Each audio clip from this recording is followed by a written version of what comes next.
for a while. That's why they were playing with it last night with their production. So I'm hoping this is actually visible for everyone to look at. Our final match drafts, so you can watch the perspective of every single one of the players who are currently sitting at their seats while also going through our drafting phase. Beautiful.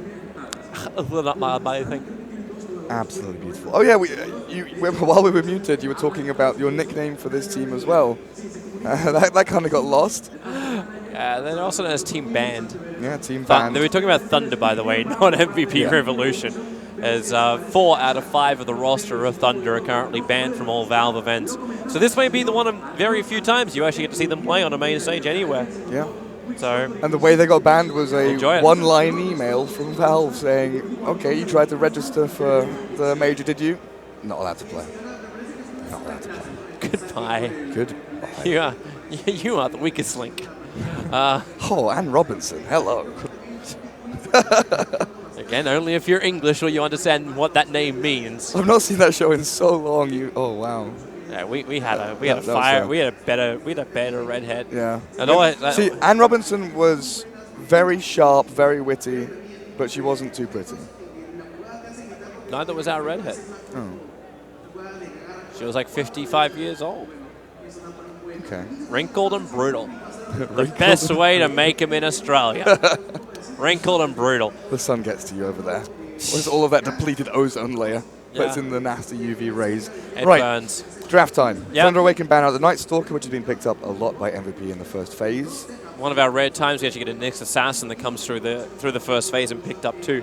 So fun thing for MVP Revolution to have both the Nyx and the Rubik. Makes it difficult for Thunder just to freely draft now. They don't go for their Witch Doctor though. Something that MVP have loved a lot throughout the group stage, throughout the playoffs. If they had a chance, they were picking Night Stalker plus Witch Doctor pretty much every time they possibly could. But Rubik in this game seems decent enough. You've got the Nyx Assassin Rubik. You've got the flexibility of Nyx to both be a 4 or a 3. Legion. Oh yeah, that's a smash hero. That goes back. That's one of his real signature heroes, along with the Ember Spirit. Still feels very early to pick up a Legion Commander. Like in our last couple of series, that you've always been picking up the 4 and 5s, or at least you've kept it a little bit more secretive about if the 4 is going to be the 3. So you balance this out a little bit. Now you pick up both a Sand King and a Legion Commander. Unless you're going to be a real dick and run Legion Commander in the jungle, this would have to be a 3 position with a 4 position SK. Yeah. Or 3 position Sand King, and you can think about the mid Legion Commander also as potential, or the safe lane solo Legion, and you go aggro with some other heroes. Maybe. Like, Legion offers you so many avenues and opens up so many doors in your draft. You know, you've got the Purge from the Dispel from Press the Attack. You've got the Wave Clear from Overwhelming Odds. You've got the Catch and Kill with Duel, and she's such an incredibly strong laner that you are very rarely afraid. I'm going to laugh my ass off if they run actually a safe lane, and I'm fairly certain we're going to be memeing this entire cast if we have a Jungle LC. Jungle Legion Commander, bring it on. You know, I actually did that in some of my pubs just to tilt people. You went Jungle Legion? Yeah, but I did it because it's like they started off the game arguing about what lanes they're going to go. So I'm just like, screw it, pick Legion Commander, get my Iron Talon, only buy tangos for myself. I'm like, you know, screw the rest of you. I'm just doing exactly what I want to do. And that was it. Even took the Courier for the Stout Shield. I mean, Legion does get banned out a fair amount against Thunder Awaken in the second phase, so it's another one of those things where you picked it up and get rid of that possibility. Yep. I still just love the fact that Legion is able to stop or turn around initiations with one spell. Yeah. The fact you can just like, okay, someone has stunned one of my allies. Not anymore. You can run away. And Freedom! It heals them, which is kind of ridiculous. The amount of close escapes I've seen through Press the Attack has been absolutely ridiculous. Yeah. Also gives you an answer as well to high amounts of evolution heroes and big pushing waves. Having overwhelming odds, it's something which you don't really feel the influence of until you realize what happens when you like put 3 heroes next to each other with a couple of creeps, and all of a sudden, I got all this damage and all this movement speed that just got delivered. All right. This sounds like a great idea. They actually banned the Bristleback. Legion Commander seen as one of the counters to a Bristleback, but not wanting to just deal with the problem that could be the Bristle. Yeah, she's not like a direct counter to Bristle. Obviously, she forces you to turn and face with the Helm of Duel. But if that duel's down, you're no longer exceptionally good, which is why we often see heroes, like Sven, picked up to deal with the Bristleback. And if they don't want to head down that route, then fair enough. OD with the Astral, going to be a good defensive mechanism against that Legion duel. Yep. Offers a lot of damage into it as well. But I like the fact that, another reason I like the Legion Commander is the fact that Blizzy's been playing a lot of Batrider this tournament. About half of their games they've had Batrider picked up. So it's kind of that deterrent, right? I dare you. I dare you to pick Bat into us. It is not going to happen. Probably isn't. It's not going to happen. Right now, if they don't have quick catch into burst, the OD is going to become a huge beast against them. It's going to keep farming up. You can have heroes like Sven. Also, we had the OD and the Sven combination kick back in the series yesterday. We have this game in the bag. Oh, wait. No, we don't. Because these guys continuously farm up and they scale and scale more going into the late game. Rubik and Nyx can create a lot of distractions, a lot of issues for them, and make space for OD, Sven, and whoever to basically pummel through everyone. So they go for the Silencer as some level of control against the OD. Could you say Sven for me one more time? Just, Toby, for me, just do it, please. Is it really that weird? I sound more Scandinavian when I say it. Sven. Thanks, Toby. What? The Silencer with the blankets, kind of disruption in team fights. If you see the Nyx Assassin or the Rubik try and start these fights, just global, we can jump in now. Or use it aggressively. Blink duel with the global on top allows you to then channel up Epicenter. It just allows and enables so many more options for yourselves. Ooh, like that. Alright, so these heroes you would go on, you've got two heroes that can build into BKBs. So Global Silence is not going to save them forever. Depending how much success the Nyx and the Rubik have, you can also look for other things to dispel the silence and get you back into the fight. OD is probably going to be one of the biggest ones because he needs the Astral to try and counter out against Legion Commander. So you have that defensive imprisonment or potentially aggressive imprisonment on the Legion. These are things which MVP requires. So their draft is pretty damnly well-rounded. Troll Warlord attack speed with the OT as well. Even looking better. Now a Templar Assassin's going to appear. Not certain how much success she's going to have against the Troll Warlord.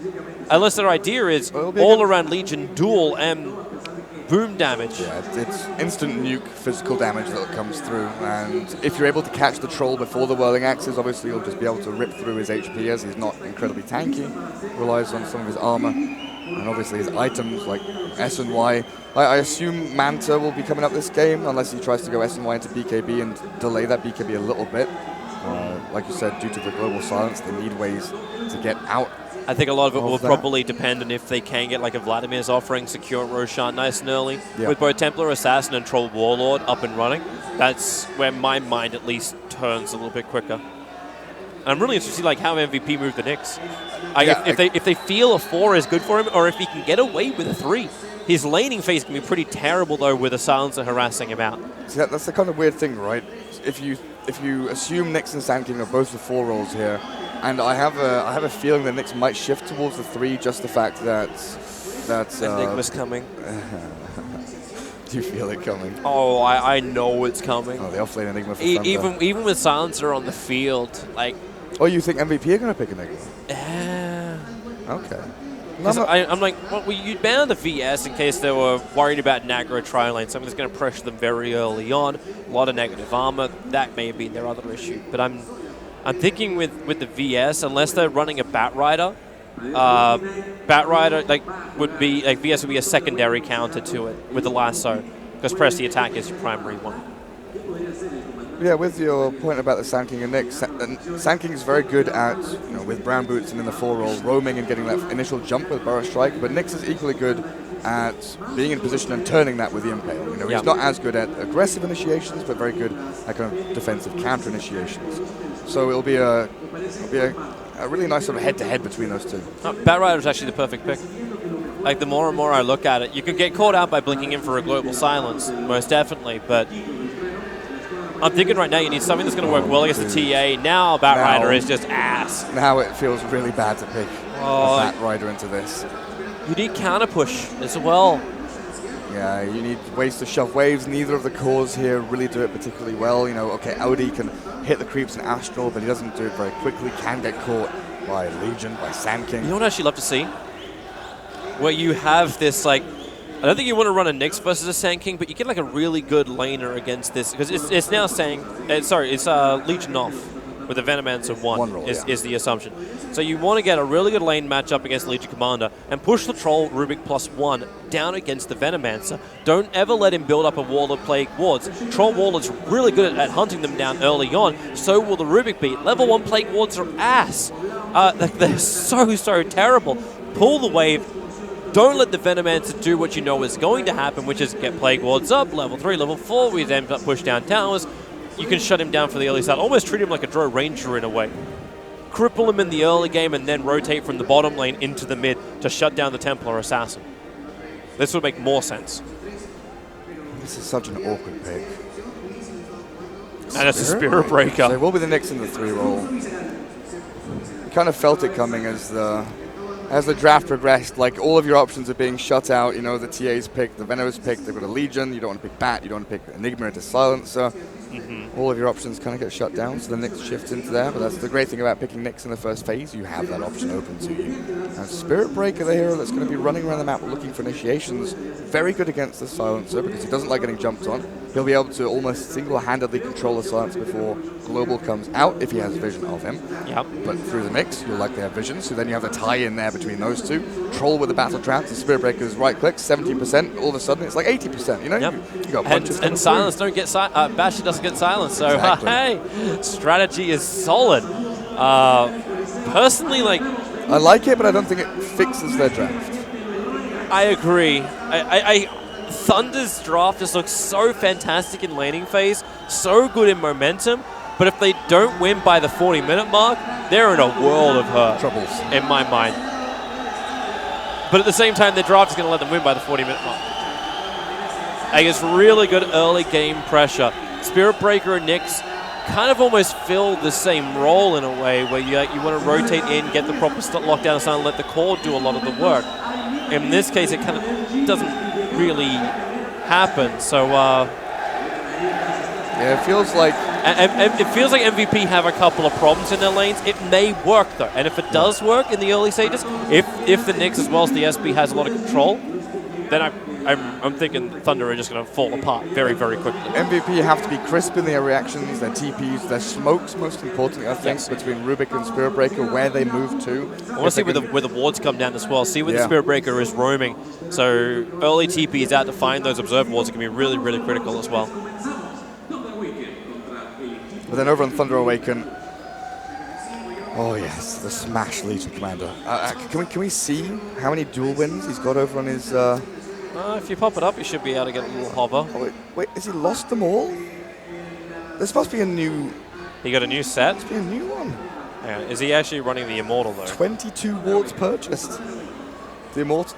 He's got the cool-looking helm. That helm is pretty sick. That helm is actually really fucking sick. It's demonic looking. It's better than most of the other helmets. I still use the horse. Yeah, helmet. was that New Bloom last year? Yeah, I think it still looks the best. Yeah, I like that one because it's got the two styles as well, right? One of the styles definitely looks much better than the other. Maybe someone stole this thing or he gave it away. Either way, into the game we go. We're actually still on camera through all of that. Brilliant. Into the game we go for game one of a best of one. There is nothing more. Good luck, Gleb, who is our observer. No pressure, bro. So, Toby, about that Safe Lane Legion that I mentioned. Yeah. Look where Smash is going. Yeah. This is... it's Safe Lane Legion, and you're going to actually be able to harass him quite nicely. So the question is now, how does MVP want to rotate their lanes? The Troll is already making a move with the Spirit Breaker to head down south. Now, I'm not certain if the Nyx Assassin actually got vision on Smash, or if they're just like, you know, let's rotate around, because if this Venomancer is running the core position, and it is, it's Van on the Venomancer running core offlane with two harassing, potentially ganking supports, Nyx Assassin is going to be hiding under his tier 1 tower for dear life. Soak up as much experience as possible, and then it's up to Thunder if they want to lane rotate. That's the trouble with this lane, though. With the large camp that you can stack and pull across, just lurking around in the trees isn't going to cut it for the Nyx Assassin. He'll have to find some sneaky little, you know, little hidey hole like we used to see from Demon when he played off Or maybe lane. it's worthwhile just letting the Troll and Legion go hammer and tongs. Yeah. That may be the easier thing to do. Like, you can leave the Rubik down there for the moment, and that would give the early advantage towards the Troll Warlord. And you're hearing the pings coming out as well. It's like, yo, boys, like, Troll and Rubik are on bottom lane. They just took my bloody rune. What are we going to do about this? Like, is anyone going to come and help me? Because it's top lane where you have both the Nyx. What the hell? I swear Nyx is getting a facelift every single time I see him. This carapace. He has so many sets. He actually has so many sets. It changes how he looks so much. Yep. Sankey's going for the long con. Not going to catch, though. Yep. And even if he does, Spirit Break can still make a little bit more space. They want to get the Burrow Strike. They want to get the harassment out. But at the same time, small little safe pull from the Spirit Breaker, dragging the creep wave back up again.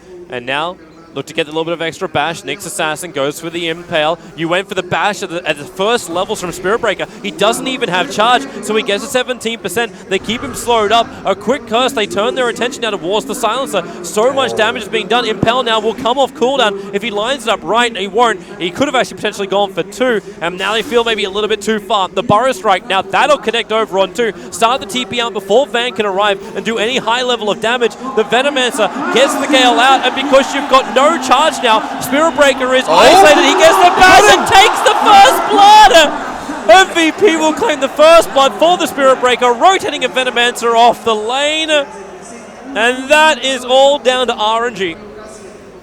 780 HP, 5 armor. Oh, Spirit Breaker, you wonderful beast. That is a ridiculous turnaround that they get in a 2v3 lane. Veno's drawn off the creep wave, so he misses out on a couple of CS. Luckily, it does have double range creep coming back in towards his tier 1. But this messes things up for them, because now they can't do the whole stacking and pulling, controlling lane equilibrium as they'd like to. Silencer feels a little bit at a loss, because he doesn't have access to those jungle camps. Silencer feels a little bit dead. He's going to get pincered right now around Roshan. Gets first hit bashed as well. Nyx Assassin is body blocking him up. They kept the slow, and there's another bash, and that's going to be level 2 for the Spirit Breaker. He hits him 4 times and bashes twice there. Hey, Korean power. Now the Overlords. And then takes the 2-minute bounty rune as well from the... Like, this is meant to be an aggro tri-lane from Thunder. They've switched up by pushing the SK down to the bottom lane. But the Silencer, yeah, you said it yourself, like, he feels like he's in no man's land at the moment. Halfway down the wicket. Yeah, but what do you do as a Silencer? You're not a hero that can roam or react or really do anything other than stack and pull and maybe harass in a lane. But the lanes aren't lanes. Top lane isn't in the lane. They're battling in the river, battling at the pull spots. Not conventional places that you want your Silencer to be sitting. Yep. Which means now the Nyx Assassin can find his farm in the lane. The pull was already like messing with the equilibrium, so Van is trying to work harder to try and control the lane. At least he's a solo Venomancer, so getting earlier, like getting levels into Plague Ward is going to help him. But he went for a 2-1-0 build, so these Plague Wards aren't going to come anytime soon. Nyx Assassin won't really care about these. He's got so much regeneration, it doesn't really matter anyway. I feel this is a little more common for like the one-roll Venomancers, you go 2-2. Yep. But he's actually going back into the Plague Wards a little bit earlier than I expected. What we see from Mason and other players that like the Venom one-roll is they go for the 2-2 for the lane dominance, look for kills and try and really assert your dominance in the lane in the initial stages. Oh, Templar Assassin, MVP, working really beautifully. They were setting up for that for a while. The other place they were looking to set up was down on bottom lane, but it's not even a heavy one. Like, they leave Rubik in the lane in order to give him levels. He knows he can actually farm against the Legion Commander. Of course, this can be a problematic thing when you Burrow Strike in, go on him, but then you just rotate in. Bash, sure, he'll take it. But Troll Warlord was farming up the pull, so you don't even need to block it. He was farming it, giving Rubik the levels. I'm loving the way MVP are making the most out of every part of their lane and all the opportunities they got from the early RNGs. Yeah, it honestly, from the draft, it felt like they would have to be the ones that would react, TP, smoke, try and counteract what Thunder Awaken would be doing. But in this case, they've had this straight 1v1 mid where Sand King hasn't been able to rotate in. Spirit Breaker's running top. Set up, bash. chaining the stuns. Not perfectly, because they don't know when the 17% is going to be kicking in. Fairy Fire, Van, Plague War, going to block him out. Blissey, that Gale is causing him real issues. He wants to back up, then the level 1 Gale helps him. Van wants to TP out. Okay, he's not. He can't take both. With the Plague Wards, actually no, he'll actually take both. There's no way out for the Spirit Breaker. He's trying to cut a path to freedom, or at least away from the Poison Sting. Having a salve and a 1 charge available, Poison Sting level 1 will not do enough. So he's salve up and then cross the lane. Puts the Observe Ward so he knows what's happening. Venomancer will Plague Ward to try and check the tree line. He's actually, he's clarity, but he's also got the wand. He's got the wand. He can trigger this now and will charge himself back up the lane, back past the Tier 1 towers to the range creep. And then into relative safety. In the meantime, down on bottom. Oh yeah, they're really going off. That's going to be a +2. Rubik's going to pop. There's the aggressive nature of the Radiant draft that really we were expecting a little bit earlier on. It's been good movements from MVP for the first 3 or 4 minutes or so with their lane switch up, with the way they've been playing. Now things turn on their head a little bit. They're thinking about mid lane. That's a lot of stuns. There's a lot of early damage from Greedy. At the same time, they're just going to burn the Shrine. It was the SK who was making his way towards the mid. Didn't realize how low he was and how much they actually have to burn their own Shrine as they're doing the big stack. That's a quad stack for him. This crowd, I think, is trying to warn Van at the moment that there is a mad cow on the way. It's a little bit biased, boys and girls. There's a lot of Plague Wars, so here comes your charge. They'll charge in towards Van. He does have the level 6. No Nova skill. He put everything else into the other points. Instead, he wanted the Plague Wards. He might be able to get a revenge kill into a Spirit Breaker. Remember, this is a support Spirit Breaker for what is meant to be your 1-position Venomancer. Spirit Breaker, he will take the Poison Sting, hit him. His regeneration is not enough. And the crowd actually goes wild over a Spirit Breaker kill. Van picks it up.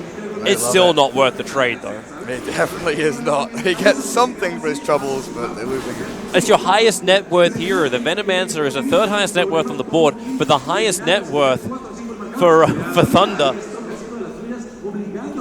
Is TA having that rough of a time? Oh, yeah.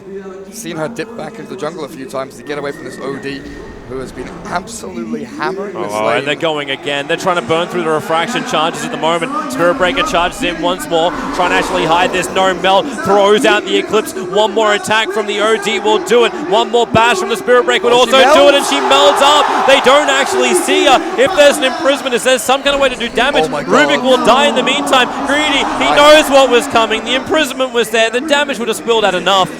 Really well played by the OD there. Realizing the TA was melded, gets the Astral onto the creep wave that was incoming. They do find the kill eventually, but in the meantime, Rubik's lost a bot, and the pressure starts to come into the Tier 1. This is where Van really starts to hit his stride on the Venomancer. Level 4 Plague Wards, move into the Tier 1, start taking objectives, and you can see MVP reacting by switching across and moving to the other lanes, shoving in Tier 1. But you also knew this was coming. Like, you knew this push was eventually going to come. This is another reason, too, I think they wanted to give the earlier levels to the Rubik so he could steal Plague Wards, so you'd have a way to counter this. And this is where Venomancer, especially up against a Rubik, loses a lot of his power if he actually lets Rubik steal Plague Wards. Because you don't get the push. Charge coming in mid. They know exactly where he is. Support from the back. It'll be the stun. It was a Vendetta Nyx just arriving from behind. And he just got shanked. Destroyed. And the weird thing about Venomancer is that you push towers, but it's really hard to de-push. You know, you've got to right-click wards, slowly take them down. It's this painstaking effort that you have to make to kill off these little yellow things. And Rubik is usually pretty good at just dragging creep waves off towers. You know, you fade bolt, you bring them back, you try and clear them under your Tier 2. Cannot do that against the Plague Wards, and I think you're right. Needs that level 6 to be able to steal them and try and stem the flow. And then it's going to push the balance back the other way. The one big hero from MVP, it's still the Troll Warlord. He's getting a lot of farm up on top. There's no real slowing down of his Vladimir's. And MVP also understand that these Plague Wards, they don't stand a chance against the Troll Warlord. He's one of the best heroes at getting rid of them. Now they charge forward, and Van, more and more trouble. Spirit Breaker and Nyx Assassin, they're just the Bash brothers. everywhere they go on the map, they just rack them up against a wall.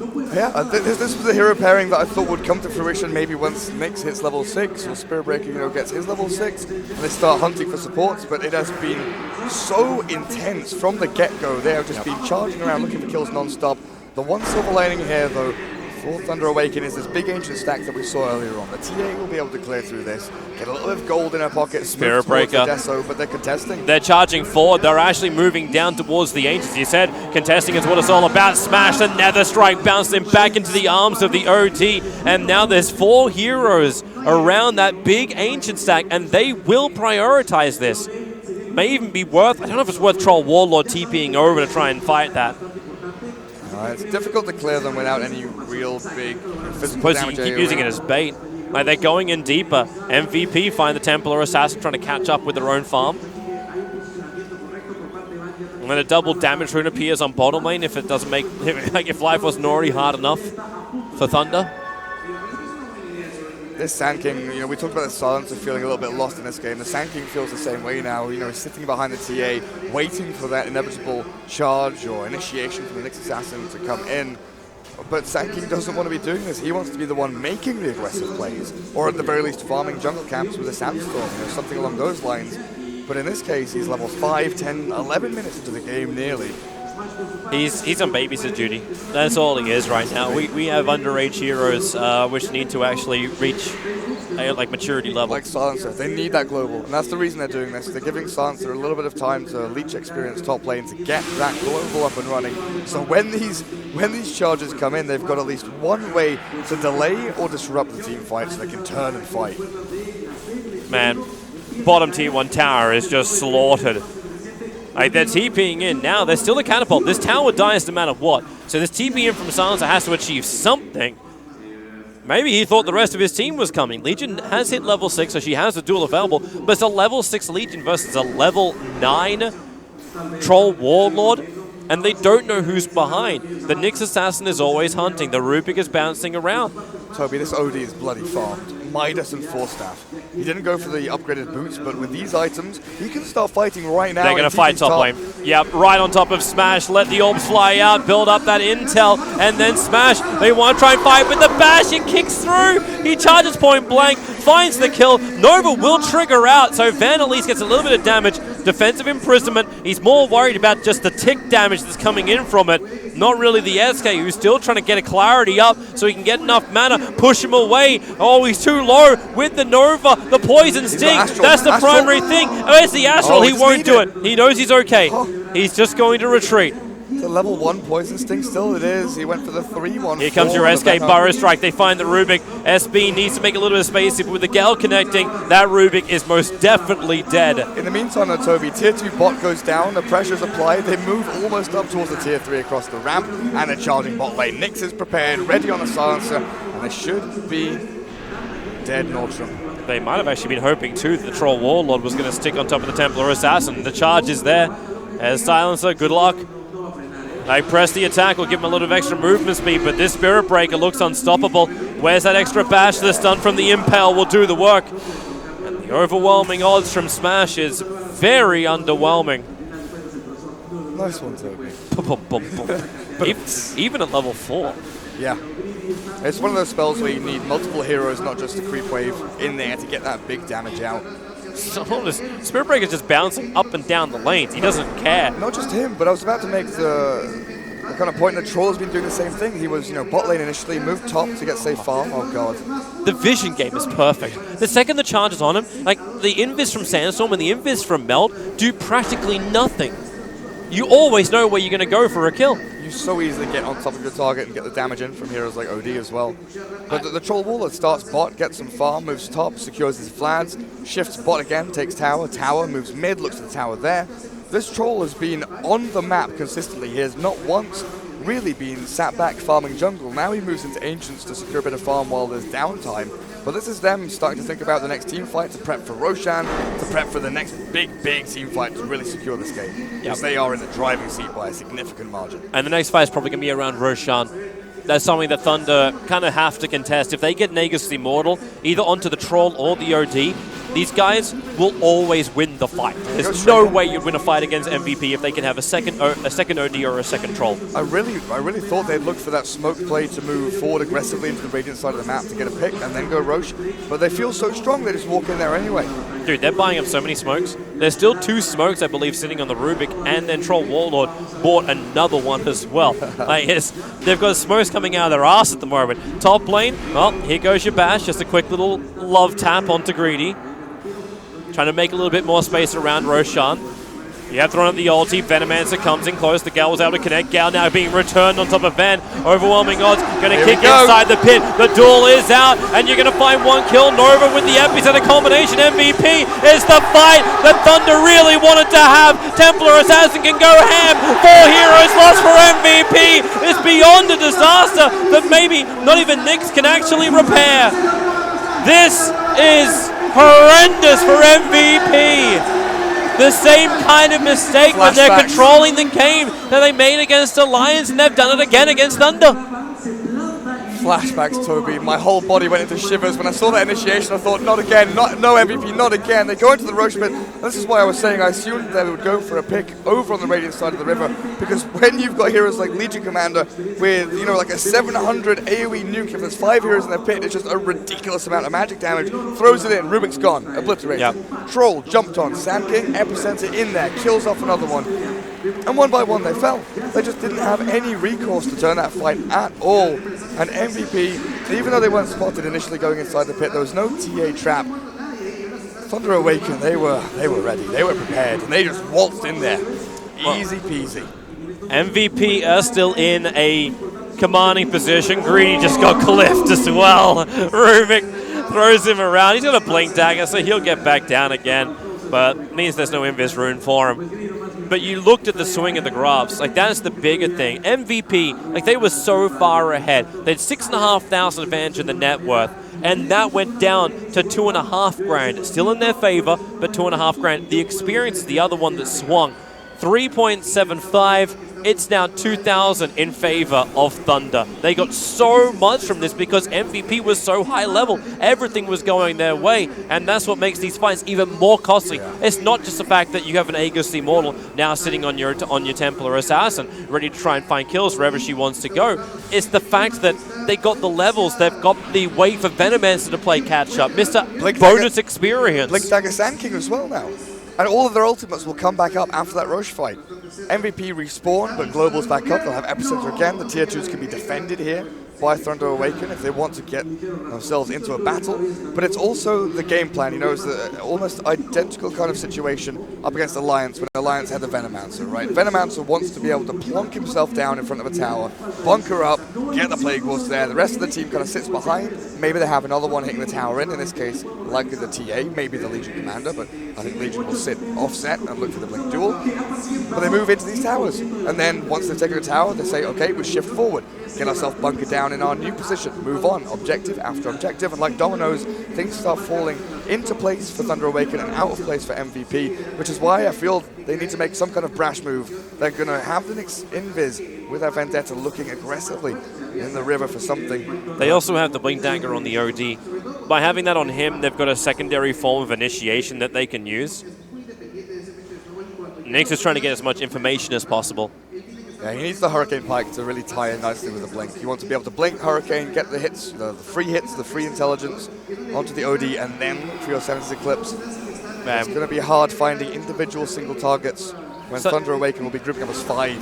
Such a huge mentality change. Such a huge one. It's the fact that MVP are not even charging their targets when there's 3 heroes pushing top.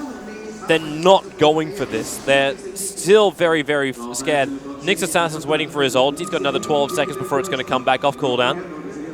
And even the courier slipping past him. Yeah, it's a huge momentum shift. It feels now that MVP, they can look for fight. It's never going to be as easy. It's not going to be a breeze anymore, but now you're looking for BKBs. Previously, you were fighting without BKBs because you didn't care. You were ahead. You were just cruising through the team fights, through the pickoffs. But now Troll, OD, they both desperately need them to get away from things like the Venom ult and the Global Silence. Yep. And they were meant to naturally build into these things. Bottom lane, Nyx Assassin trying to hunt him once more. Van Oh, they're going to follow him up. OD's going to have to go straight. He actually force-starting himself over the creep wave, so he gets close enough to beat into the Venomancer. Global Silence comes down. They may not have enough physical damage, especially when the Plague Ward is going to block him out. They can't get around the hill. One ward to rule them all, and one ward to MVP when the duel will connect as well. Nyx Assassin, he'll fall down. There's no duel victory, but that was meant to be MVP's fight. Not the other way around. Van God, what a player. I praised him before this game and I said he was an amazing player, but it's just moves like that when you're on a modicum of HP and you're like, I'm going to play Guard there. I'm going to be fine. The Global Silence obviously helps, and it was well timed with an aggressive play onto the Rubik as well as the defensive one to stop the OD from using his orb, which is a huge source of damage from MVP. But man, oh man, Van with the plays and a battle plan with Public getting caught mid though. Nice TP. Yeah, get out quickly. No way to actually catch that Troll Warlord. Aegis Immortal will now expire at the same time that happens. It's OD attacking. They're going to go again for Van with a Nether Strike. They will find that kill. Issue is all the dot damage on him and the damage the Templar Assassin brings to this engagement. OD has no way out. He's dueled up. There's no denial, and Greedy slices him in two with the Meld Knife. MVP getting a little bit too big for their boots as they move over to the Radiant side of the river. But this Sand King is so disruptive in these team fights, having multiple burrow strikes, doesn't even need the epicenter. He's like, no, I'll use this for a big team fight later on when I'm defending Roche or defending a tower. He's just blinking in, blinking and stunning. He's an absolute monster. Oh boy, oh boy, oh boy. Things got real very quickly. The graphs are swinging up even higher. We haven't even seen the full part of it, but the fact that MVP have a sub 1k advantage in the gold. The experience is reaching 4k for Thunder, going their way. Is momentum onto a Templar Assassin, even a more dangerous concept. But other things, Lincoln Sphere being built on the TA. I'm not exactly certain how I feel about this, but it's... What the hell does it even block? Like, what does it block that BKB does not? Spirit Breaker charge, Nether Strike is a big one. Nether Strike is very annoying to actually try and handle. Apart from that, there isn't too much outside of the BKB that you'd be too annoyed by. No. But you don't want to be a TA, use Refraction, then get Astraled or anything like that. It's just going to be one of those kind of items that doesn't let you get jumped on and allows you a little bit of free movement through the fights. I'm just wondering if it kind of cripples the damage a little bit later on, but if you keep doing this, you get the duel off, and that's a very quick pick on the Rubik. It was a straight burrow strike forward from the SK. Greedy was in the neighborhood only to lend a trap as assistance. So the Rubik is going to fall. So that Legion Commander just got another duel win, 38 bonus damage, has the Blink and Shadow Blade, two very good initiation tools, but it has Aghanim Scepter queued up in the quick buy, and I don't know if this is a meme from Smash. I don't know if he's being serious here, but if he's racking up all this damage and he's able to Blink duel the OD, who can't use Arcane Orb inside the duel, he can take the OD completely out of the fight. Like literally, he can just Blink duel the OD, that will be his only job, and he can just solo the OD. That would work. It's kind of silly, but it will work. It's a bit memey, but it has a genuine use. For once, Legion Aghanim has a genuine use. Bottom lane pressure is coming in from the Troll Warlord, so Thunder want to apply pressure in towards the mid tier 2. That's fair enough, but Troll Warlord sends some illusions in. Fortification gets burned very early on. That's only the illusion, so the tier 2 tower, like you look towards the mid, is still very strong for MVP, and they're coming back. Thunder are really worried about this, and maybe this is the way MVP now approach this game. You think about it, okay, we're not going to have a 5-on-5 fight that we're going to win. The Venomancer has reached a point where he's too much. The Legion's getting too many initiations. Templar Assassin's making the most of all the control factors to then jump in, Meld Strike, and destroy everybody. How do we get around this? Get the BKBs, get the split push going, and maybe with a hero like a Troll Warlord, get the split push into an unfavorable trade for Thunder. Yeah. Or at the very least, you move across the map and push multiple lanes. Odie's going to try that now up on top. They do have the Hand of Midas on the Nyx, allowing him to scale a little bit nicer as well into that. From mid to late game, get some big items like a Lotus Orb or something. Spirit Breaker. He's charging through. He's going to go right past that invised up Legion Commander, realizing that is not where he wanted to be. The duel is out. That was meant to be a simple gank on top of a silencer. He is at least making them fight for their dinner. But we're having cow tonight. Well, I think MVP, outside of split pushing and playing that kind of, annoying and very, very tumultuous split push game where maybe you get caught, maybe one of you gets picked off and you start losing momentum. Once they have BKBs, most important of all, they need to get the jump. They need to be the ones initiating, and things like this can't happen. Blink, Burrow. And that's why. Woo! Because if they get jumped on, they are immediately obliterated. They are sent into oblivion. Executed. As all that was.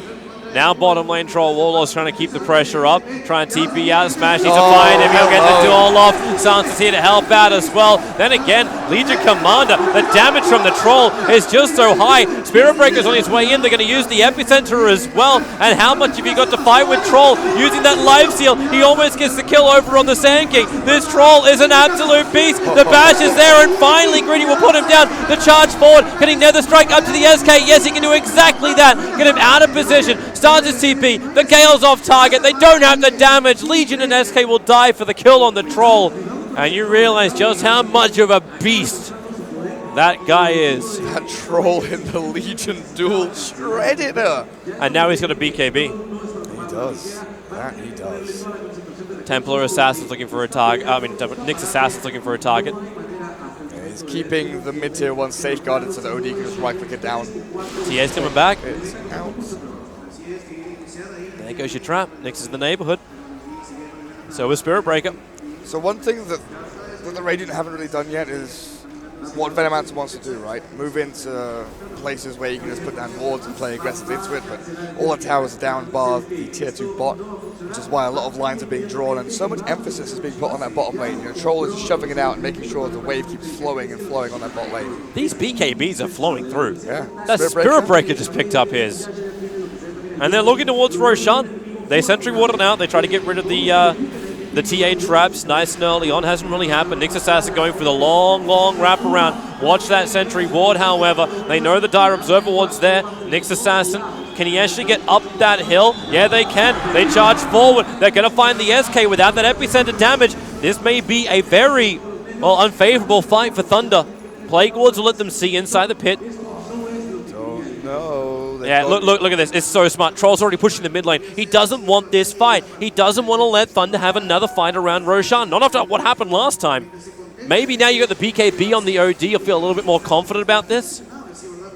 But Troll moves, he pushes the mid lane, pressures the tier 2 tower, then rotates down to the bottom lane. You've still got a shrine to TP back to. Yeah, he's wasting so much time here. There's 4 heroes waiting around the Roche pit from the Radiant, just kind of, when's the fight going to happen, guys? Twiddling their thumbs, rubbing their hands together as they want to get into battle. But MVP, they're farming jungle camps. They are prepared to get into the fight as quickly as they can. TA's jumped in. They want this Roshan. Tier 3 towers being attacked. The fact that Tier 3 towers being attacked is a huge warning bell for MVP. They know something is awry, but can they get inside the pit? Sans is sitting on the back lines. They have to flank around to make this really work. Sentry Wars down. In they go. The double burrow is perfect. The Nova will connect on 3, but the BKB's protection is there. The duel is on the back line. It may be enough. Smash, no. He dueled up the SB. There was nothing really to do anything with that. He didn't have the damage, and you've got too much. TA will fall. Nyx will sacrifice his life as well. It's just slaughter around the pit. Now your epicenter. SK's back in once more, looking for the damage, combining with the ball back Templar Assassin. Roshan is actually Van who takes it. Killed off by the Radiant. Aegis Immortal in their hands, and MVP. Buybacks were committed by Thunder, but they actually do it. Oh, fake. Oh, hold the phone. They called a fake GG. Someone called the lead. Timer. It was very clear they wanted the Roche timer on the chat wheel, and it was an accidental GG. Yep. Very, very, very obvious. But now they are in still a world of hurt. Troll Warlord's the only one that can buy it back. They don't have the Aegis. They don't have the cheese. They don't have heroes alive. So Legion went in and dueled the OD like we thought. Take the OD out of the fight, they caught them, but Legion wasn't able to do enough damage to kill off the OD, and there was nothing flowing from the back of the fight to where the Legion and OD were sat up on that ramp near the shrine. So the rest of the battle was kind of dictated by, you know, BKBs from the Spirit Breaker and the Troll Warlord, which did a lot of work. But that TA buyback to get into the fight again and swing things so heavily, take the Roshan, take the Aegis, and now they're looking to take down 2 lanes of Rax. This game swung in a matter of seconds. SK's in a little bit too deep, however. That charge is going to connect with the Urn. They're going to bring down the Sand King, but you know what Thunder wanted. They want the second lane of melee Rax. They'll leave Greedy on the front lines. OD looking for his target. Blink forward, gets the imprisonment out. Burrow Strike still trying to clean up the illusions on the back line, plus the Plague Lords, which are killing off the melee Rax. They haven't got it down yet. But Thunder are backing out. They're not wanting to be involved in this. Venomancer goes down to defend the bottom lane, and that will be all she wrote from the fight. MVP, another horrendous moment around Roshan, resulting in a team wipe and a loss of their mid-racks. And now there's Aegis and Cheese from that Roshan fight in the hands of Thunder Awaken, so it's not over just yet. They'll push out all of their waves, they'll move in towards the top lane. Maybe they go for the tier 2 and the bot tier 3, because that seems like a swift movement for the Venomancer. But some kind of smoke play here from either team could literally just end this game straight up. And that gem from Nyx is very important to make sure not only that their opponents don't see their smokes, but they can also get in and de-ward places themselves. They really need that to work. They really, really do. This Templar Assassin has to die. Because with her buyback, she's going to have a very long death timer with no way to come back alive again. And Troll Warlord is going to love this moment. All Troll Warlord wants to do is force down the lane, get a counter Rax if it's going to be possible. Anything which allows him to change the momentum of the lanes. This is what he needs. This will allow Nyx and Spirit Breaker to have the space on the map. But look at that new item. Aghanim Scepter is now on the Legion. He did it. Yeah. So Legion is literally just going to say, hey, where's OD? There you are. Dueled. Yep. By the way, did he actually duel the OD or the Spirit Breaker? I know I called out the Spirit Breaker. It was the OD. Okay. My eyes. The Spirit Breaker was right next to them, though. Gone. But yeah, the Spirit Breaker was one of the reasons why Legion wasn't able. The lack of damage, but also Spirit Breaker, you know, controlling up the Legion and making sure that he was the. That's so juicy. The bouncer. That's so juicy. You want to jump on the Templar Assassin. You want to start with charge, but you can't do it with the Lincoln Sphere on her. Yeah. And Cheese. And Blink Dasso. So they do shift their efforts up the top. Troll manages to get a catapult wave up to the tier 3, but he's going to lose his Rax. Defense. The top lane. He just used Spell Steal to actually... No, he didn't. Fade Bolt to trigger the Lincoln Sphere. Melee Rax goes down pretty quickly. Now they charge forward with no Lincoln Sphere. You know that Epicenter is still brewing on the back lines. BKB from Troll Warlord wants to fight. Burrow Strike in. Actually, Van is in way too deep, but the Nova, because it's in so deep, it coats all of MVP and Gunk. They want to retreat back out again. There's no close shrine to really use. Now losing the Rubik. Spirit Breaker moving back towards the shrine. It's the only safe place they can actually be now, MVP. The top lane of Rax will be taken. And the only thing that stops Thunder from going for Megas is the tier 2 tower on bottom lane. Huge follow-up here from Thunder. MVP needed some level of retaliation. They're getting nothing. Are they going in? They're going in. Of course they're going in. Burrow Strike catches on to defensive imprisonment, creates a little bit of extra space here as the Troll Warlord that they need to be able to keep alive. Your Scepter on the wrong target. Epicenter also just that little bit too far away. They're going all the way back to the fountain. No, careful not to go full Peru. Yeah, limited mana now over on this Peruvian team, so they do have to think about retreating. Place a few Plague Wards on your way out to make sure you're not caught by any blinks or anyone trying to chase you down. They'll just move back, reset. They've got 2 full lanes. They can think about shrines. Well, there's only 1 shrine remaining, actually, down in the southeast. This bottom lane has just been troll territory. No one from the region has been down here in a long time. Here they come once more, MVP. Yeah, they know it. They have to get a smoke kill. There's just no other choice here. But the question is, can they find that opening? And who do they find? You know, if they find the Silence or the Sand King, it's almost close to irrelevant whether they die or not. Yeah. Because they're still waiting for their ultis to come back off cooldown. They actually just need a kill in any way, shape, or form. Like, you're now 10,000 net worth behind, you're 11,000 experience behind. You just need something. They need more than a kill, though. They need an actual fight. I don't disagree, but at the same time, you got to take what you can get. Yeah. And they can't take a fight. Not even table scraps for MVP. Cow can't eat at the table. Get to the barn. No room in the barn. Hey. A large amount of hay. Bottom lane, and Thunder's coming in again for the tier 2 tower. They have a good observer ward, which is watching any kind of maneuver which would come in from the left side. So really, really tight here from Thunder. There's no way they get contested when they take this tier 2 tower. Take out the shrine, make sure no one's behind them. Easy. Press the attack on TA. He is pretty ridiculous. Yeah, projectiles just, you know, flying out. Greedy is hitting pretty decently. Yeah, it's not too shabby. Hurricane Pike as well to try and disengage from heroes like Spirit Breaker and OD will help out a fair amount for the TA. But here it comes, Venomanta starts pushing down. Everyone come home. Nick's Assassin, well, he'll actually use his spike. Carrot's getting this torn! That damage was high, but Spirit Breaker gonna mix it up. They need a kill off Van, but the duel, it isolates the OD, and with the Global Silence, the coding is there with the Nova 2. This is impossible for MVP to really win. They have the OD building up intelligence. Van's hiding in the tree lines. They can't even kill him. They'll push him back up into the high ground now. Legion Commander is down, but Templar Assassin is the double kill. Double buybacks, triple buybacks coming in from MVP on the 3 BKB carriers. Now they can get the big one. Greedy was in way too deep. He's down for too long. The Burrow Strike is there, stolen by the Rubik. The Sand King will fall, and they've gone too deep. They've given away too much. Thunder. They try to strike thrice, and it's too many times. There were a lot of buybacks there, though, right? There were two big buybacks plus the Spirit Breaker utilized by MVP. So sure enough, there's a lot of diving, a bit of greed there from the Peruvians. Yeah, it can be applied. Greedy was greedy. He really was. But they forced the buyback, so they'll reset. They'll have their ultis up again. But this is the moment where MVP do damage. Yeah. So 68 seconds without the Templar Assassin. It's that danger zone we were talking about. You do not have buyback. Actually, it's not the timer is actually out. She's 136 gold short. Yeah. I just realized that as well. I thought, oh, sure enough, it's going to be coming off cooldown soon, but 130 gold down. Oh, boy. If they had taken that tier 3 bot instead of diving so deep, she'd have buyback now. MVP, can you do this? The Plague Ward build a wall, build a wall! Don't let him in! MVP are backing up.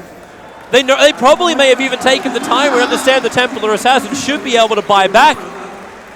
2 minutes until Roshan, so they can't even fall back on that. They try and scout the Spirit Breaker. Come on, this is actually harsh for him. It really is. Like, a quick Roshan would have given them so much to work with. Now they have to wait so long, 2 minutes.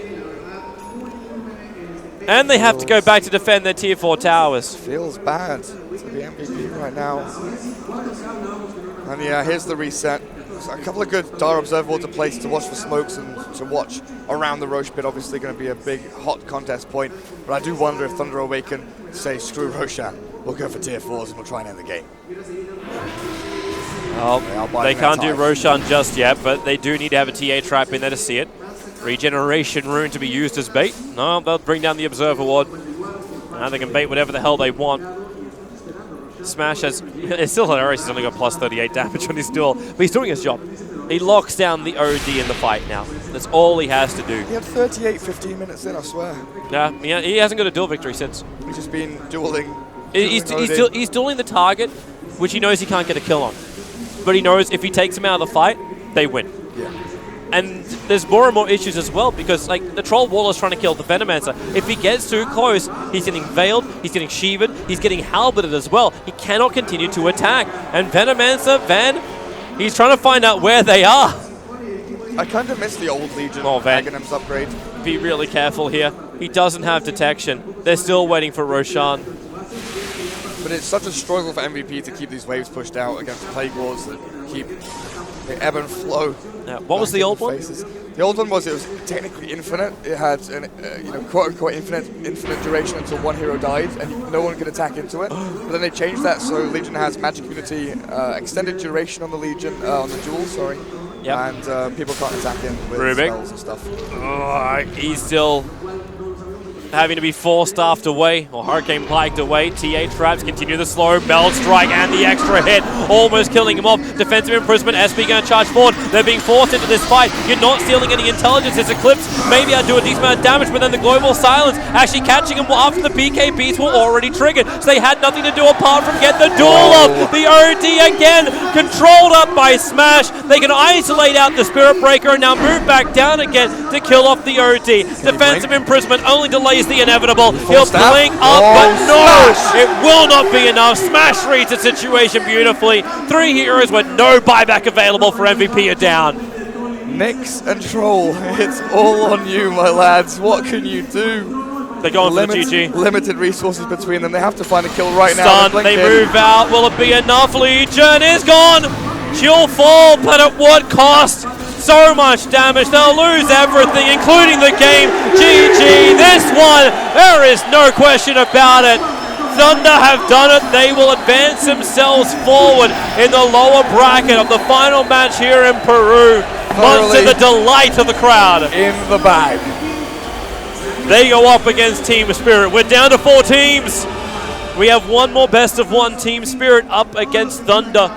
The winner will advance forward to face up against SG Esports in the best of 3 lower bracket, and the winner of that series will face up against Alliance in our grand final. I believe we also have a show match coming up today where we get to bring in Loader, who has traveled all the way here. He'll play in one of the show matches up against Era's team. It's going to be interesting. Memes. Should be good. Honestly, MVP, props to them. This tournament, they've shown that they can play at this level. Few glaring mistakes in their ability to take fights around the Roshan pit in a number of games has been really their downfall.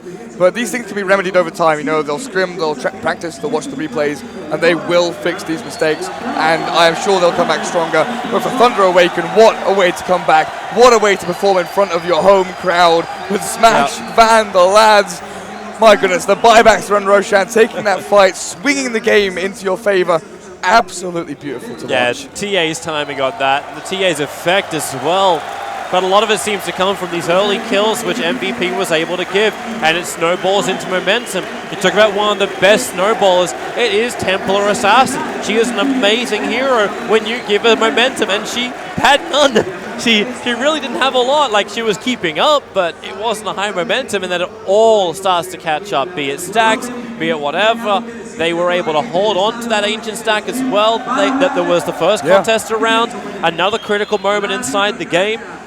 And Smash's Legion Commander, signature hero, he knew what he needed to do and he got the job done. I'm going to say props to the crowd cheering for MVP, not just cheering for the Peruvian team. That's some classy stuff. Yeah, very nice. And they're giving him a nice send-off here. MVP, they definitely deserve it. Of course, during the game, there was a little bit more bias towards the other side. I don't know if you guys actually heard it on the microphones or not. Smokes and Roshans and ganks and charges that were coming were shouted out by the crowd. Yeah, every time Van came under any kind of threat, Van was going to get a splinter. Someone tell him! Someone tell him! Yeah, but it's still a terrific series, terrific game, and it's a wonderful thing for the close. Okay, it's a fantastic thing for the home crowd to actually have. Yeah. So make sure you tune it in. If you are in Peru, if you're somewhere near Lima right now, get down to the main event. If you're watching the streams, stay tuned. There's still some amazing Dota coming your way. SG, Alliance, Spirit, and now Thunder are your final 4 to play out in the final match here in Peru.